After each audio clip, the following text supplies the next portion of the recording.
So the questions keep coming in, and there've been a lot of great ones. One of them I thought would be good to address right now, very appropriate, is a question about being on tour and kind of how that works with family. And I'll just say that I can't give any direct advice like, hey, this is how you should do it, because everybody's got a different situation. But maybe I can give you a little insight into mine. So this question comes from Arlo. Bob, I'm about to get married. I'm a musician, and there's a chance that the band I'm in will soon be doing a 5-weekish tour and then returning. If it goes well, there should be the chance to do it again. I've worked hard to be where I am now, and the chance to go on tour is exciting.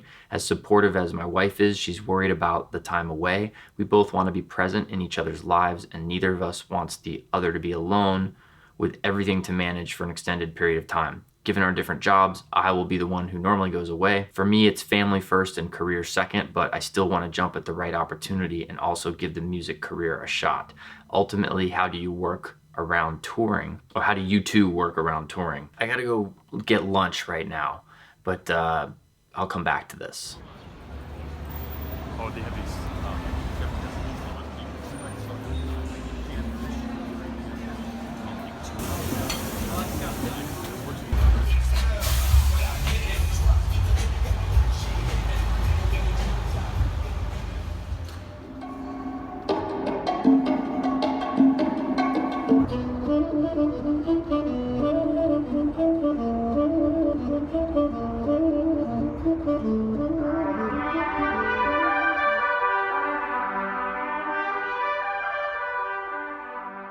I thought I was gonna be able to get back to this thought after lunch, but by the time we got into the city, found some food, got back out of the city, it was time to go to sound check. And the Wi-Fi is spotty at the hotel. I don't have the data on my phone. So anyway, long story short, it's sort of an indicative moment of what it's like being on the road and trying to communicate with family.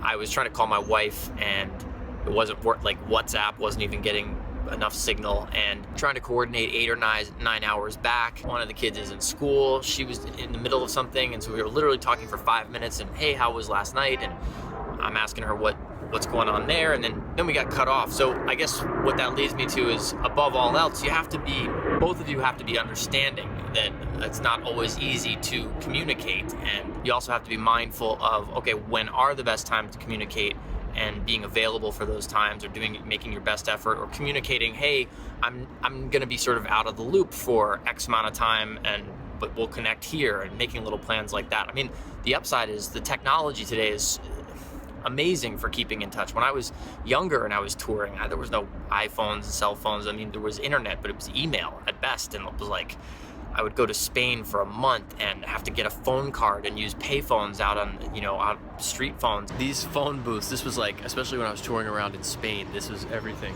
I had to get a card, like from like a cigarette shop or something like that, or a drugstore. You get the card and dial, like, you have to read the back for which number I could dial in for, depending on what country I was in.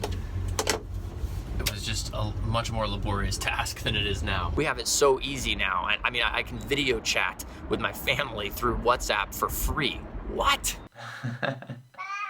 Bye. Mwah. Have a great day at school. Thanks for the call. You're welcome. I love you. Talk to you guys soon. That is insane. I remember when I was touring with John Maher, I didn't have kids yet, but Sean Hurley, the bass player, he was so diligent about every night after dinner and before the show, he would sit there and warm up on his bass at the table while he had the laptop open, and he would basically eat dinner with his family, and that was his way of doing it. So everybody's got their own unique way. One way that doesn't work is not having any plan and just not keeping in touch with one another. I would say one of the big upsides is, though, having distance from each other is we find to be a really positive thing. It's like you don't want it to go too long, but the situation I'm in now, I'm not on the road all the time. So I might go out for stretches, a maximum of sort of 3-4 weeks, but it's nice. Like, distance, it does sort of rejuvenate things, and it creates like longing, and it's always nice to return home and see everybody, but it is about balance. I think a lot of people who never have that experience, never travel, they're actually missing out on some of that rejuvenation.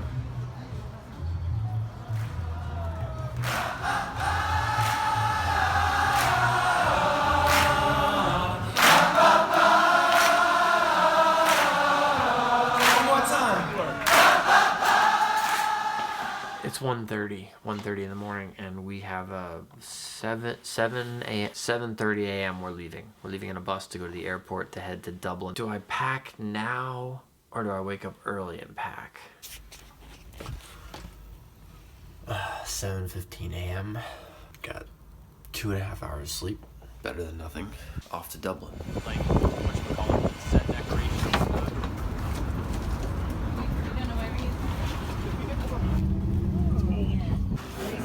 Phone hour? On time.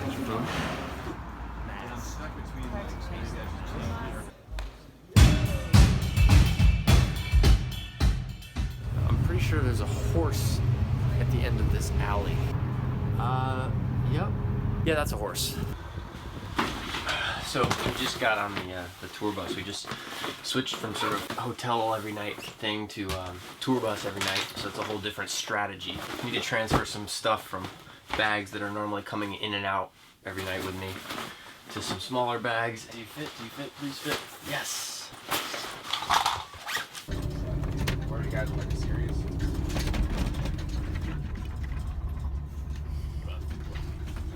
Well, it was fun, guys.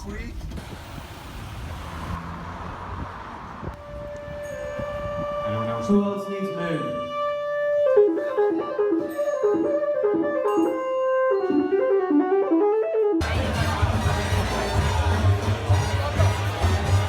Tell you what I'm going to do here now. I'm going to show you first of all, right?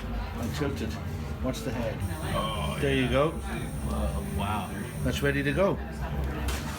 Ready to Awesome. go. So we just got to Cheltenham in the UK. This is a first for me, definitely. Never had a giant bathtub 2.5 feet away from the bed. Last night was the first night on the tour bus. It's just a dark little cocoon. I can just sleep all night, all day. I did get up in the middle of the night though to get off. We had to take a ferry from Dublin to, I can't remember, but to the edge of England, and that happened between about 3 and 6 in the morning.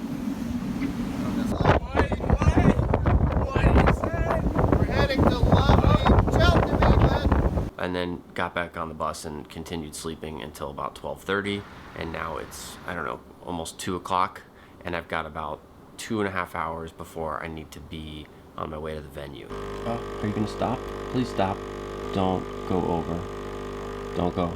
Oh my gosh.